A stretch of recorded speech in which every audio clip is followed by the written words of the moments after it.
நீங்கள் அப்லோட் பண்ணுவீங்களா? யூடியூப்ல டிவிக்கு எதனால் புதுசாக மாற்றம் என்ன ரீசன் எதுவும்?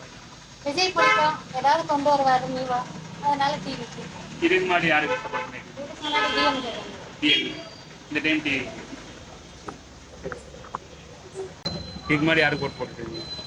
இதுக்கு முன்னாடி எடப்பாடி போடணுங்க, ராமதாஸ் போடணுங்க. இந்த டைம் யார் வந்தால் நல்லா இருக்கும்னு நினைக்கிறீங்க? நாங்கள் எப்போ ராமதாஸ் வந்தால் தான் நல்லா இருக்கணும். இந்த டைம் அவங்க சரி. திமுக, தாவேக்கா, விஜய் இருக்காங்க, பாமக, என்டிகே. உங்கள் ஆதரவு எதுவும் டிசைட் பண்ணல. இல்லை, இந்த வருஷம் ஆட்சி பண்ணியிருக்காங்கல்ல, அதை வச்சு இன்னும் எதுவும் டிசைட் பண்ணல. இதுக்கு முன்னாடி சரி, ஓகே.